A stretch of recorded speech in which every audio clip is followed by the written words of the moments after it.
Hey everybody from Beantown to your town. This is the Beantown Beatdown with Matthew Burris along with my producer. Gabe Shamus coming at you also from Beantown. Yep, and we're going to start off with some alcohol. I got some Red's Wicked Apple here. Awesome, yeah. And I got some Angry Orchard hard cider. That's right. And I had both of these last night and they're pretty good beverages. As a matter of fact, I was actually drinking a Red's Wicked Apple when I was watching an old boxing match on YouTube, which I'll discuss more as we roll merrily along here. Sweet. All right, I'm opening my... Yep. There we go. All right, cheers to you. Yep. Mm-hmm. Also, nice to get tipsy while you record a podcast, isn't it? Oh, yes, it is.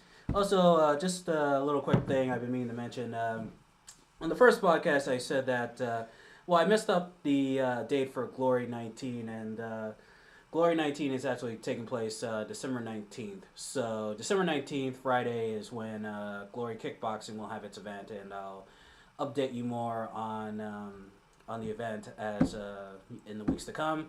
So, first, let's get into some headlines. Tito Ortiz beat Stephan Bonner on Saturday. Good fight. Also, Melvin Manhoff got knocked the fuck out. By Joe Schilling. So I think Joe Schilling might do well in MMA. Of course, the jury's still out on him because he still has a bad record in MMA, though a great record in kickboxing. And Ill Will Brooks once again defeated Michael Chandler for the Bellator Lightweight Championship, so he's still a champion. And Bellator's stage looks better too. It has it has like a ramp and there's like a screen where they play music, and then in the middle of the screen the thing will rise up and the fighters will come out of there. Oh, for real? Yeah, I was telling my brother, because my brother was watching the fight, and I was telling him, like, wow, this is exactly like professional wrestling. They really are borrowing from pro wrestling. And of course, he's like, oh yeah, then pretty soon they're going to have fake fights and, people coming off the top ropes and stuff like that. I was like, no, that's not going to happen, pal. Trust me, it ain't going to happen. Though it's smart idea to have that wrestling entrance thing. Keeps the people coming. Yeah, I was about to say, it seems like that's, a lot more, like, adrenaline pumping and, Yes. And it is. It would seem very cool, especially if you're there, right? Oh, yeah, exactly. So, Bellator, keep it up. Yeah. Also, in the headline tonight, tonight it is UFC Fight Night on Fox Sports 1. It is Frankie the Answer Edgar, former UFC lightweight champion, taking on Cub Swanson. And the winner of this fight is going to get a shot at the featherweight title. This is one fight I'm gonna just sit back and relax on. I'm not gonna pick a winner in this fight, although they are both tough fighters. As much as I like to see Edgar versus Jose Aldo, the champion, part 2. Also, part of me also wants to see Cub Swanson and Jose Aldo as well. I mean, I've seen Cub Swanson in UFC, and I saw him in WEC as well, and tremendous fighter, great contender. And this fight is going down in Texas at the Frank Irwin Center at the University of Texas at Austin, Texas. Austin, Texas. Oh, yeah. The stars at night will definitely be clear and bright that night, so get ready for that fight. And that's what's going to be going down. And also some undercard fights here at Well. Some of these fighters I actually know that are on the undercard. I know that are going to be fighting. Right here, I'm on UFC.com right now, and I'm looking up the fight card right now. And that fight goes down on Fox Sports 1 at 10 o'clock. 7:30 is the pre-fight show, the analysis, and then they have the preliminary fights at 8. So looking at the I'm looking at the undercard right now. We got Bobby Green versus Edson Barboza. We got Brad Pickett versus Chico Camus. Brad Pickett, good banger. I've UFC fan favorite. We have Gerard Ross Holt, the Big Show. Named himself the Big Show, just like the professional wrestler, the Big Show. Oh man! And he's taking on Alexei Olenek. His nickname is the Boa Constructor. That's in the heavyweight. So it's Russian or Ukrainian or something. Yeah, and that's in the heavyweight division too. So love to see the big boys bang. Joseph Benavidez, another UFC fan favorite, taking on Dustin Ortiz, and also they begin the first fight with Matt Wyman, not related to Chris Weidman. In fact, his last name is spelled different. His last name is Wiman. He's taking on Isaac Valley Flag. So those are that's the main. So that's the main card. It's going down 10 o'clock on Fox Sports 1. If you can't watch it at home because you don't have Fox Sports 1, I highly recommend going to your clearest bar, your closest bar, and watching the fight. Cool. Exactly. Now, of course, we're going to get into our fighter of the day. And the fighter of the day is another fighter from the Fab Four of boxing. Of course, I've done Roberto Duran. I did Marvelous Marvin Hagler. And now for this one, I'm going with the Hitman, Tommy Hearns. Tommy Hearns, for those... Tommy Hearns, really one of the best fighter. Again, another one of the best fighters of that decade. Actually, he was born in Grand Junction, Tennessee, and then the family moved when he was 5 years old. They moved to Detroit, Michigan, which is home of a lot of great boxers come out of Detroit. There, of course, was the great Joe Louis. The second African American to win the heavyweight championship of the world, and of course there was the great Sugar Ray Robinson, one of the, actually in my opinion, the greatest middleweight boxer of all time, and so he was, so he grew up in Detroit, began boxing in the 70s, had an amateur career record of 155 wins and 8 losses. He won this 1977 National Golden Gloves as a junior welterweight, and actually fought a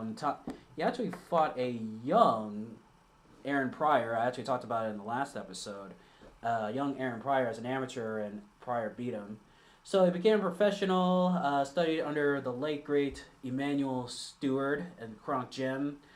And of course, he won the welterweight title, beating Pino Cuevas in a great knockout. I mean, he hit him with this great right hand. Hand just went bam, and Pino was like, "Ugh," and then Hearns hit him again, bam, and then he finally went down. That's right. He won the WBA welterweight championship, and after that came the fight with Sugar Ray Leonard.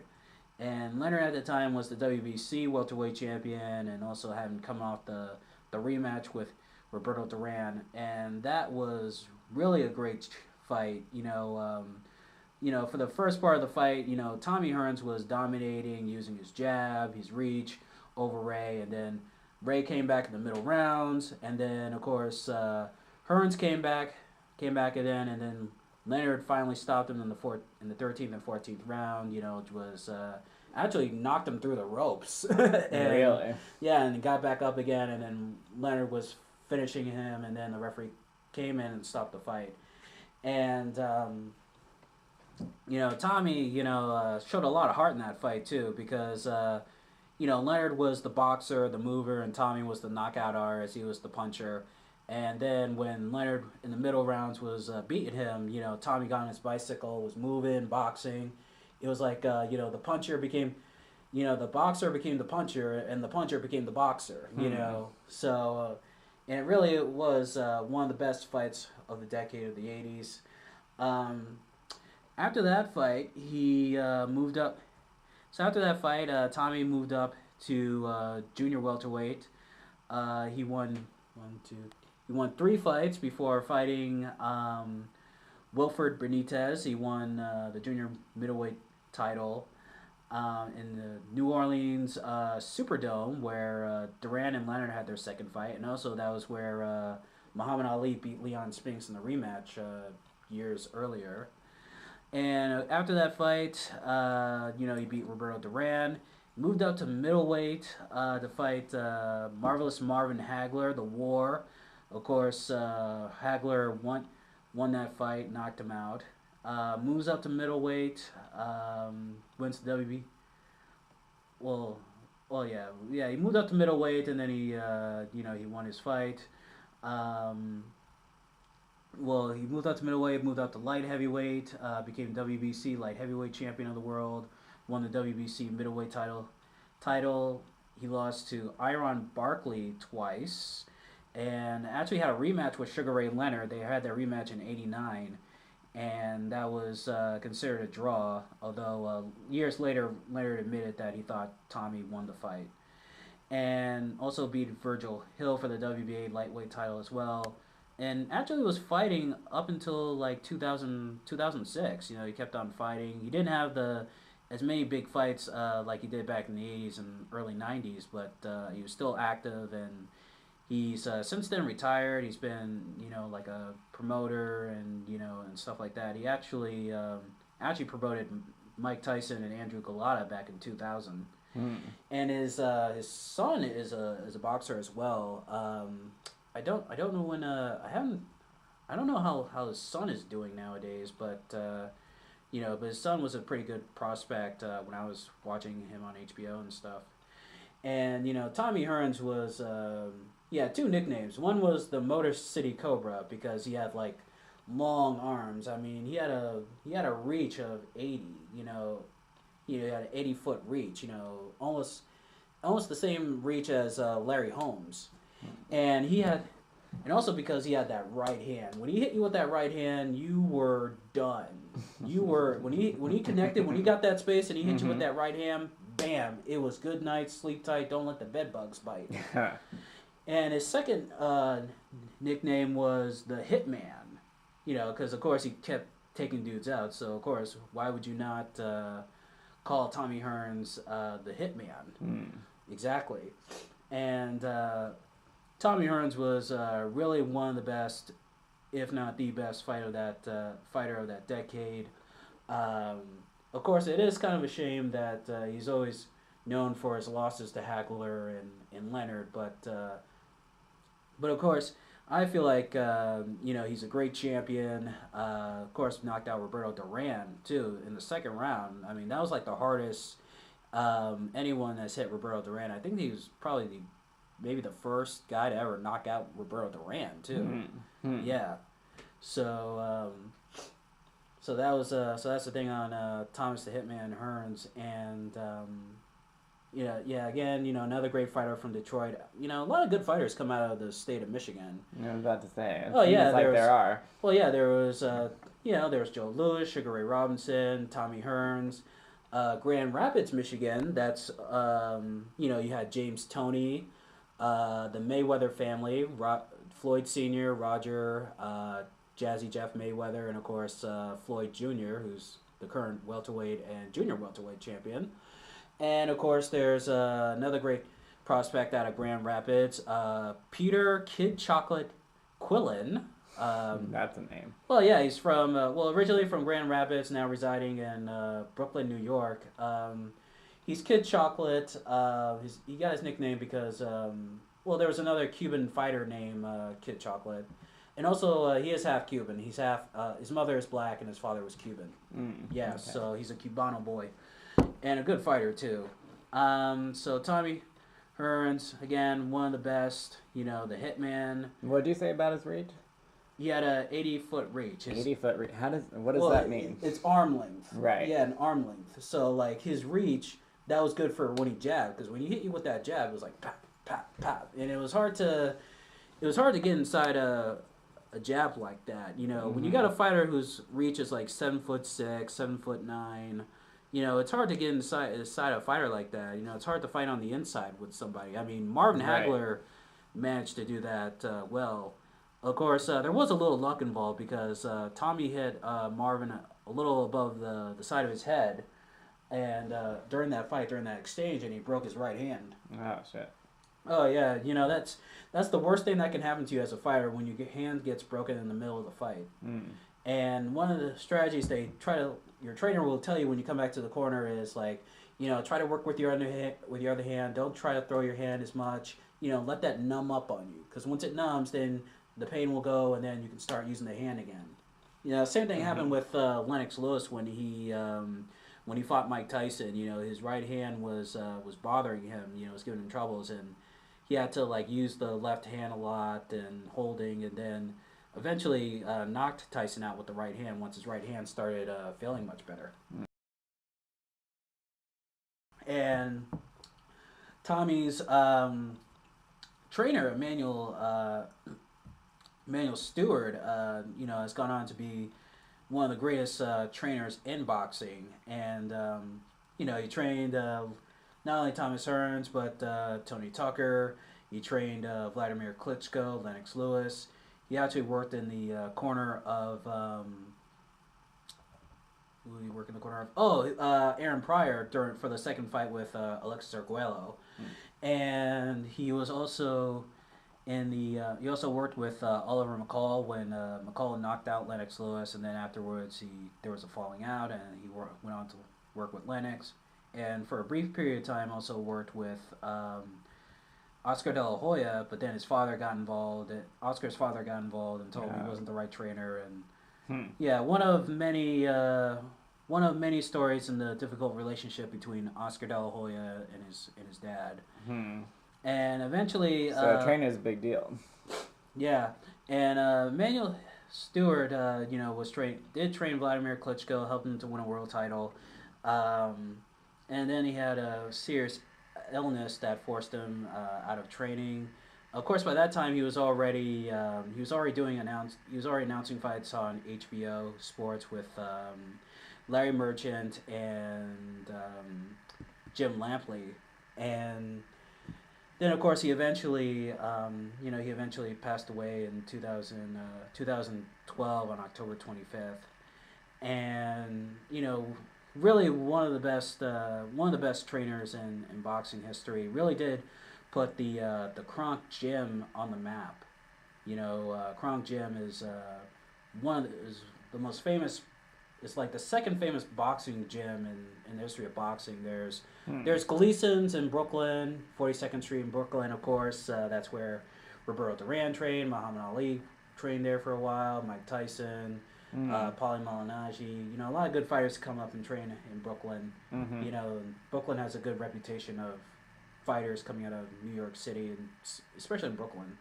Other than that, the Kronk Gym was a great gym. It was a great gym for a lot of Michigan fighters or fighters out of town and training there. In fact, Michael Moore trained there as a light.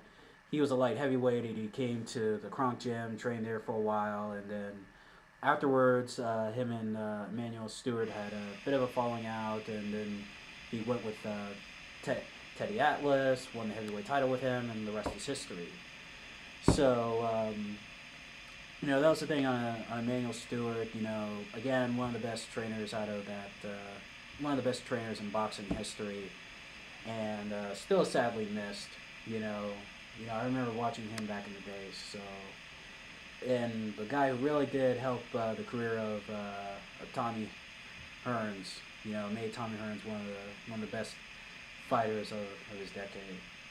And speaking of Tommy Hearns, I remember telling you that I was drinking Wicked Apple when I was watching an old fight on YouTube, and that old fight was Thomas Hitman Hearns. Yep, we're still staying on Tommy Hearns. We're going to another one of his fights, his fight with Wilfred Benitez. Wilfred Benitez, that fight took place on, hold on, looking for the date here. Yeah, that fight took place on January, February, March, April, May, June, July 10th, 1983. No, wait, sorry. December 3rd, 1982. Sorry, December 3rd, 1982, Superdome, New Orleans, Louisiana. And on the undercard of that fight, Wilfred Gomez won his fight against Lupe Pintor. That was on the undercard of that fight. And that fight was actually called, that card was called the Carnival of Champions. And in New Orleans, it was on HBO. It was promoted by Don King. And Wilfred Benitez, of course, was a great fighter out of Puerto Rico. He had won, he had won titles in separate weight divisions as well. Especially at featherweight, lightweight, and at welterweight. And he was, he had a big fight with Sugar Ray Leonard. That was his big payday fight. And of course, he lost to Ray Leonard in that fight. And of course, he won the junior welterweight the junior welterweight or junior middleweight title, super featherweight and super welterweight and junior middleweight. Sorry, sometimes I get confused. Fuck me. But he won that. Yeah, but he won the title from Maurice Hope, English prospect. Actually, before his fight with Hearns, he beat Roberto Duran in Caesar's Palace, and he beat Duran in that fight by a decision. And they had a fight in. So they went on and had that fight, and Tommy Hearns was really giving. He's really giving Wilfred Benitez a boxing lesson. Sorry. Yeah, little alcohol is getting into me. Tommy gave him a boxing lesson. He was out boxing him, using the jab, using the right hand.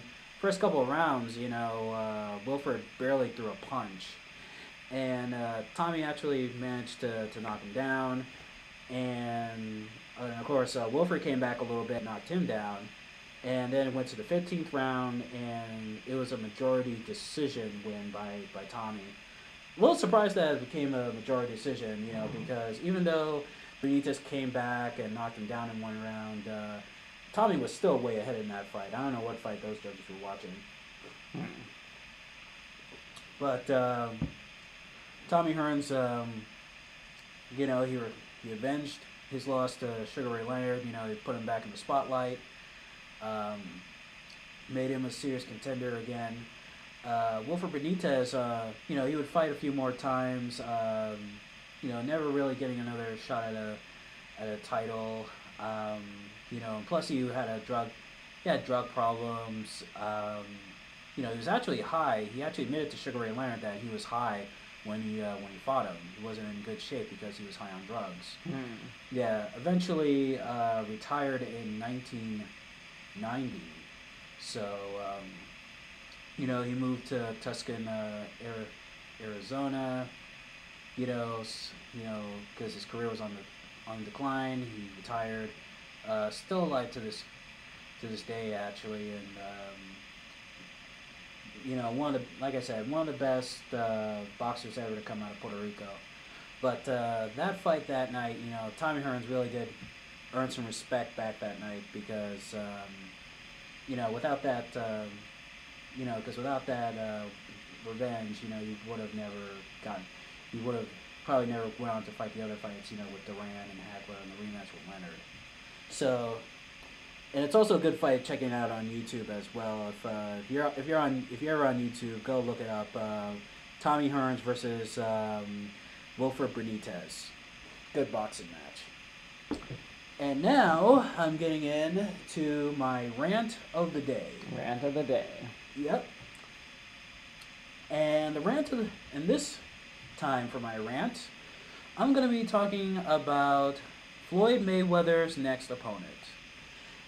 People have been talking lately, who's going to be Mayweather's next fight for the new year. And people are saying it could be Danny Garcia, it could be Amir Khan, Manny Pacquiao. Some are even saying maybe Devin Alexander. And, there's a lot of names floating around. There was one discussion of Jermaine Taylor probably fighting Mayweather at middleweight, Floyd moving up to the middleweight division.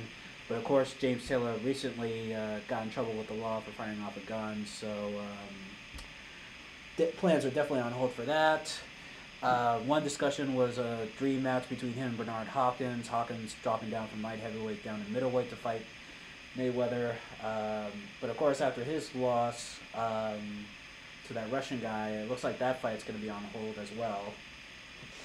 So here's my thing on these fights, these possibility fights. Danny Garcia. Danny Garcia, of course, is the junior welterweight champion. And of course, he did move up to welterweight for his last fight, and that's a fight he's been wanting to get, the fight with Mayweather. So he's also a possibility as well. He's a good fighter. I've seen him fight a few times, and actually from the fighting city of Philadelphia.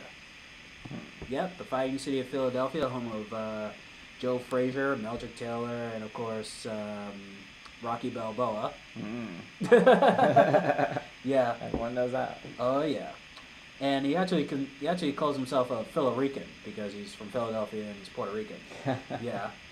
That's one fight that's being thrown around. That's a fight I would love to see happen. Then, of course, there's Amir Khan. Amir Khan, welterweight and former junior welterweight champion, as well as former lightweight champion as well.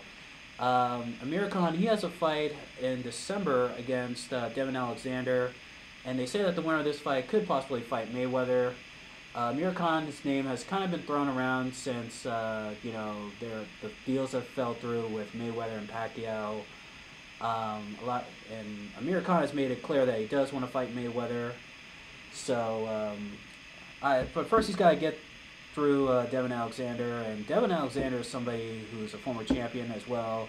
Nobody's ever, or rarely bring up his name in the discussion to fight with Mayweather.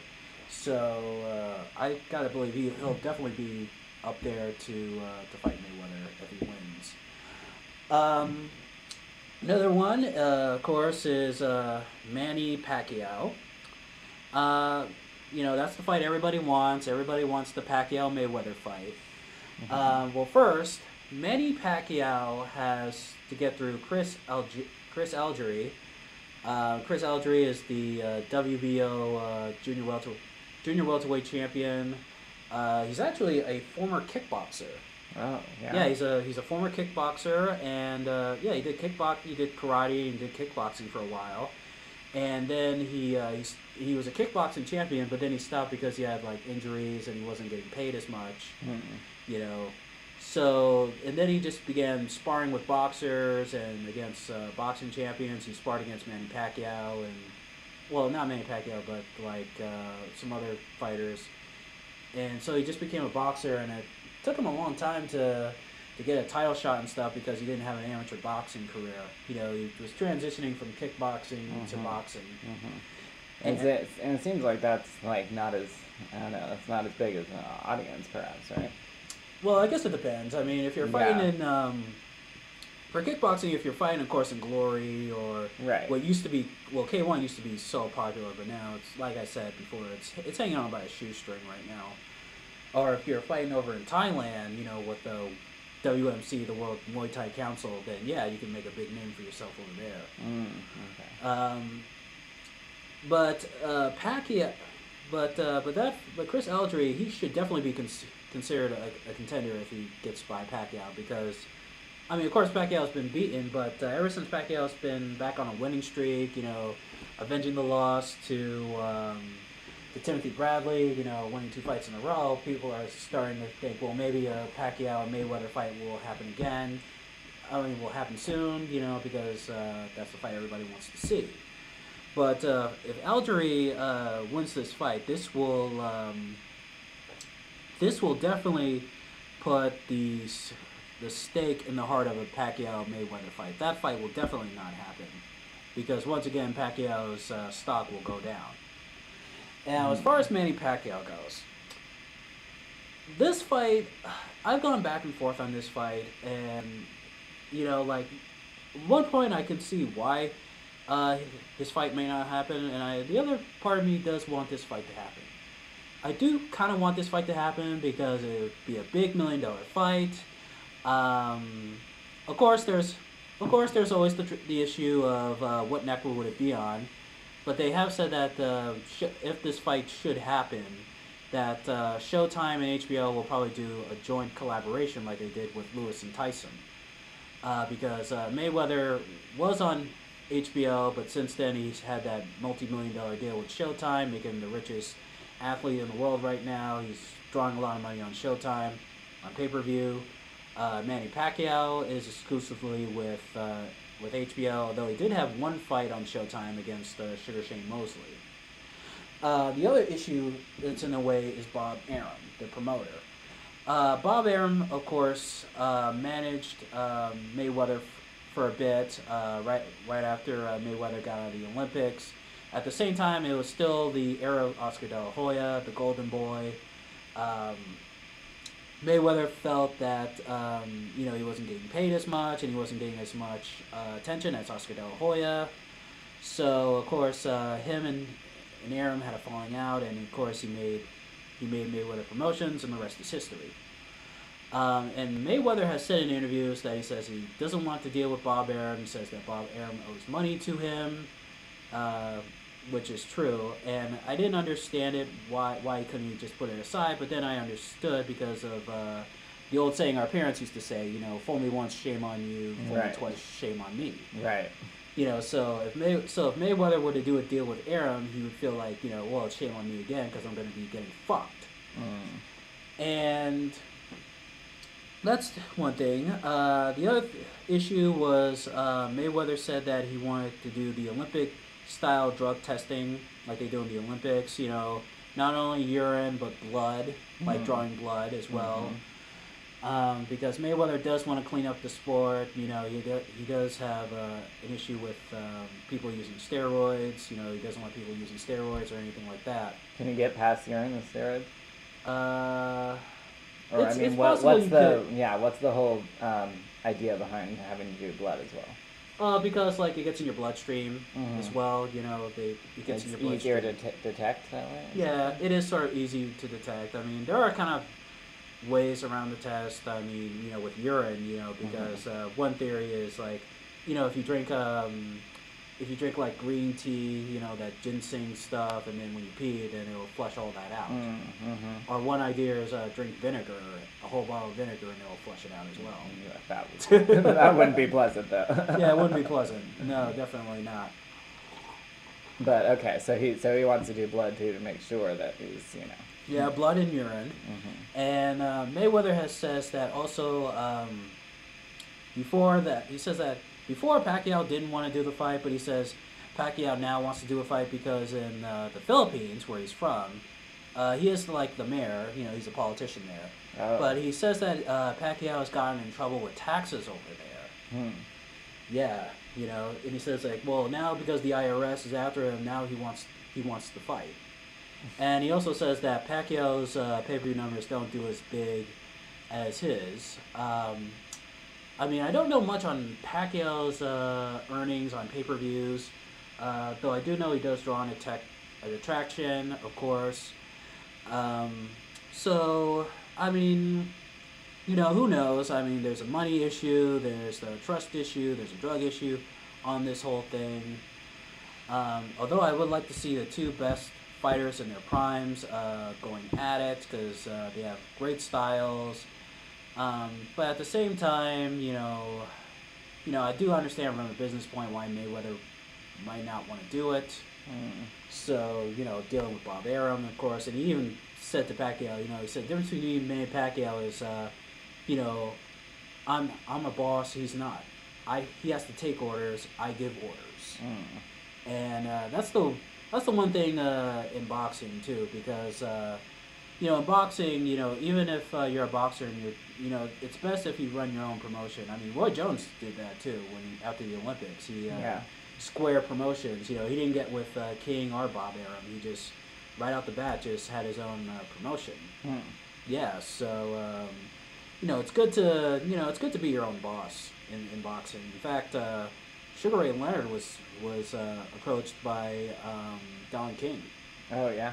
Well, yeah, and Don King, he goes on, because he has this thing about white people, and stuff, and he was telling the white people, they're gonna use you and all that stuff. And he says to them, you're just another nigger. And Ray in his book, he told Don, he said, I can be talking bad about white people when you got white people working for you. So, yeah, I mean, Don King and Bob Arum, they're both really scumbags. I mean, Bob Arum tried to bribe the International Boxing Federation, the IBF. So, I mean, the only difference between Bob Arum and Don King is their hair and their skin color. Other than that, they're pretty much the same. They're both scumbags. They put on good fights, but at the end of the day, they're still scumbags. But as far as a Pacquiao-Mayweather fight, part of me just really doesn't see it happening anytime soon. But should Pacquiao get by in his fight, he could possibly get that fight. But of course, he has to get through Chris Aldry, and we gotta see how that fight turns out. And also, Aldry, unlike most boxers, he comes from a good neighborhood. He's not. He grew up middle class. Grew up in a good family, and he just started fighting because he liked the fight and he has the heart. Because that's kind of the stereotype with any fighters is like they grew up in a bad neighborhood. The mean streets of anywhere USA, or the gutters of Puerto Rico, or whatever, and they became fighters, and boxing saved their lives. And it turns out now that his trainer was talking about it too. His trainer said, like, you don't have to come from the mean streets or anything to be a fighter. All you need is skill, and you need heart. And he says, like, the current UFC middleweight champion, Chris Weidman, he comes from a good neighborhood, and he's a fighter. Right. Is it the same type of is it the same like thing with the rap stereotype as well? Rappers? Right, like that they probably came from from the mean streets or from tough times and oh yeah, most rappers do. Well, of course, Eminem. Of course. I was about to say that. Well, he's from Vanilla Ice eventually. Well, yeah, he's from. Well, Vanilla Ice is from Dallas, Texas. He's from the country. Yeah. Eminem grew up, of course, if you saw 8 Mile, he was, grew up white trash, living in a trailer. Yeah. Iggy Azalea of course, she's from Australia. And very different than all of them. Yeah. Yeah, but good. But still a good rapper. So you don't have to be from the mean streets or anywhere to make it as a rapper. In fact, Will Smith, when he first became rapping, he grew up in Philadelphia, but he grew up in a nice neighborhood. He went to high school, and actually he got accepted into MIT. Oh, no way. Yeah, he was a smart kid. He actually got accepted into MIT. He got accepted into colleges, and he was very intellectual. And of course, he gave rapping a try, and the rest is history after that. Right. He wasn't. He was funny. He was funny. Parents don't understand, and girls ain't nothing but trouble. Will Smith was a great rapper, still is to this day. I don't care what anybody says, I'm still a Will Smith fan. And trust me, it's not summertime until you hear his song Summertime.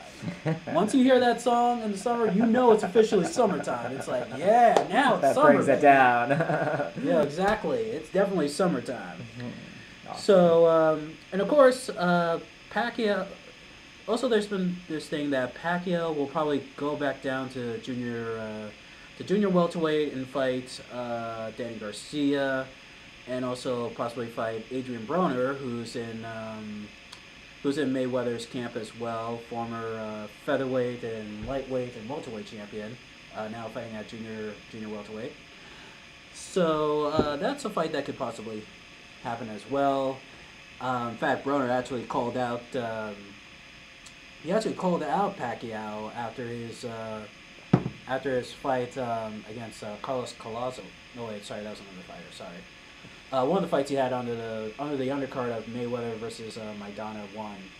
So, and that would be an interesting fight in itself because Adrian Broner is starting to draw some attraction, free TV, and also for pay-per-view. He can definitely be a big pay-per-view star. So that's the way it's looking like right now. Do I think Floyd Mayweather will his legacy be tarnished if he doesn't fight Pacquiao? No, I don't believe so because he's still undefeated. All he has to do is just stay undefeated, win his fights, and that'll be his legacy. He has fought some of the best in the world. Sugar Shane Mosley, Oscar De La Hoya, Ricky Hatton. He fought Juan Manuel Lopez. He's fought a lot of big name fighters, and especially Canelo Alvarez and Miguel Cotto. So, I don't think his legacy will be tarnished if he doesn't fight Pacquiao. Nor will Pacquiao's legacy be tarnished as well. They'll both go down in the history of boxing as the best fighters of the era. I say Manny Pacquiao is one of the best, but Mayweather will definitely be the best if he stays undefeated. He's undefeated right now. He's like 47. Oh, damn. About to tie Rocky Marciano's record of being undefeated. The last fighter that came close to it was Larry Holmes before he lost to Michael Spinks. So, of course, there's some Beantown boxing fans that are like, no, don't tie the record, don't break it, no. But as there's one thing I've learned in any sport is that records are meant to be broken. So that is my rant. Also, just so everyone knows, next Saturday we're taking that off because we're going to be stuffing our faces with turkey and stuffing. Weekend. Yeah, sweet potato pie, and also Black Friday for me. Of course, Gabe's probably going to have to work. Gabe's got to work on Black Friday, but yeah, hopefully I can get out of it, but we'll see. Yeah. Me, in the meantime, I'll be at Cambridge Galleria Mall. I'm going to finally get the video game that I've always wanted, NBA 2K15. A lot of good stuff I heard about the game. And I'm also going to be having tacos in the morning as well. That's what I did last year. I went to Cambridge Galleria Mall. I got some stuff for Christmas. I did a little Christmas shopping for my mom. And then I went into the food court area, and they were open. And I saw that Taco Bell over there was open. I was like, oh, Taco Bell. Oh, okay. So I got some tacos. Nice. Yeah. So definitely gonna be eating tacos in the morning. So starting a tradition, morning tacos on your Black Friday run. Oh yeah, and but of course it is a bit of a bitch to get up that early in the morning. 3 or 4 o'clock in the morning, but. But it is definitely worth it. In fact, I actually took a bit of a cat nap when I was on the train too. Oh yeah, I took a bit of a cat nap on there, and after that I spent the rest of the day at Prudential Mall. So definitely looking forward to that on Black Friday. But we'll be coming back in. We're going to be coming back in December. The first the first Saturday of December. Right. And on that day, that's going to be the night of Johnny Hendricks versus Robbie Lawler 2 on pay-per-view, UFC. The fight before Christmas. That's right. And on the undercard, Anthony Pettis versus Gilbert Melendez for the UFC lightweight title. Both fighters now still currently coaching The Ultimate Fighter, the season to crown the women's strawweight champion.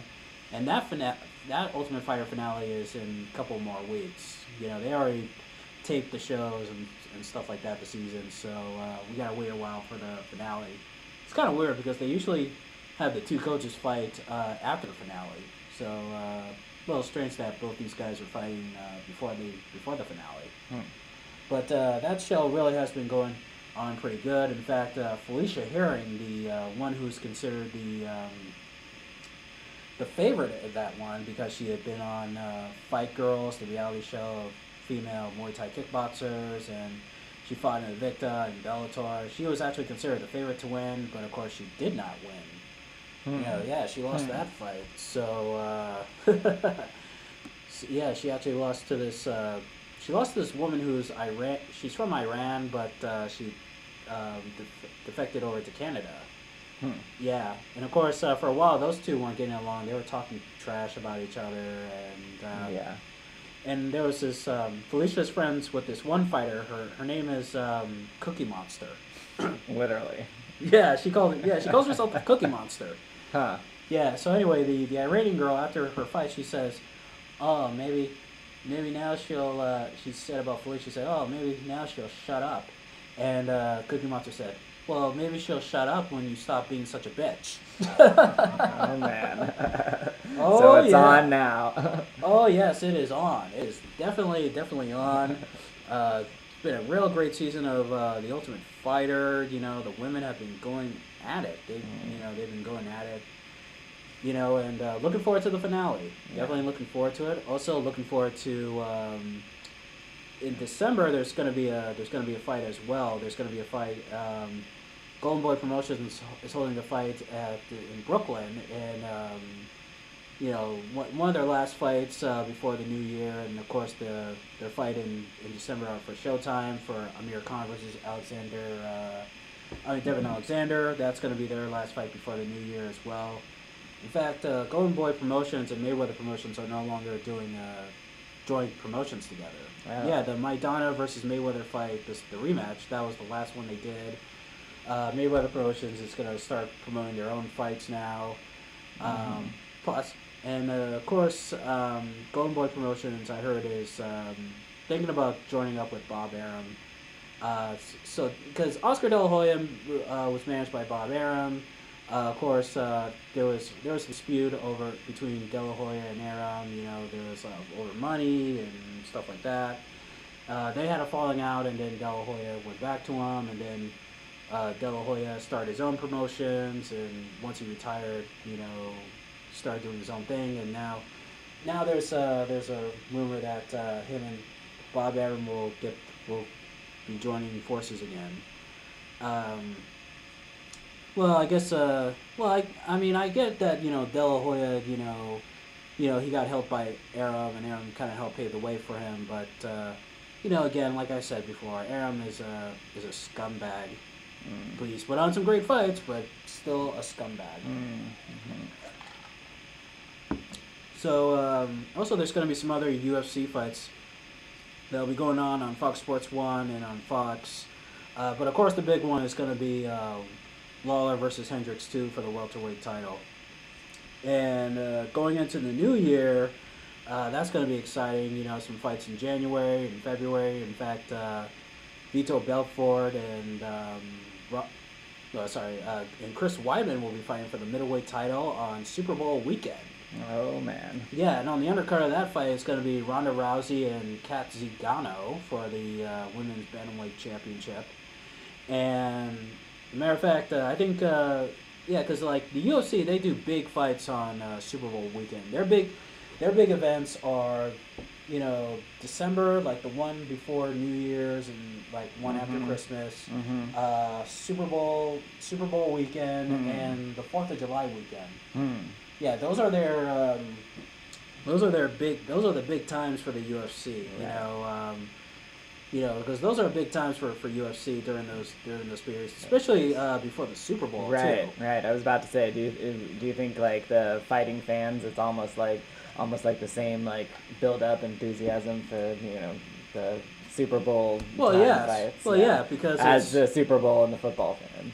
Well, yes, because you know, there's also some football fans that are big MMA fans as well. As a matter of fact, yeah, there's a lot of football fans that are big fans of MMA. In fact, Michael Strahan, from former player for the Giants and now on Fox NFL Sunday and on Live with Kelly and Michael. Yeah, he's a big UFC fan.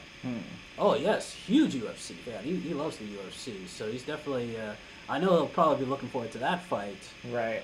In fact, Super Bowl. Matter of fact, they should call every fight UFC does on the day before the Super Bowl Super Fight Saturday. Yeah, Super Fight Saturday, Super Bowl Sunday. And also this year for the Super Bowl, I don't know if you noticed, but Katy Perry's going to be performing the halftime show. Oh. Yep, halftime show. So if the Pats aren't in it this year, I'm just gonna wait for Katy Perry to perform, and after that, it's gonna be like, done. And so we're out of time right now. Thank you, Gabe, for coming around. For sure. Yep. Happy Thanksgiving for those of you, we'll be back in a couple of weeks, and we'll have some more fight news and some more updates and what have you. The alcohol's starting to get into me. Exactly. We gotta go before we're, throbbing on the floor. Yep. So from Beantown to your town, this is Matthew Barris along with Gabe saying, Peace. Bios con Dios. And peace out. Yep.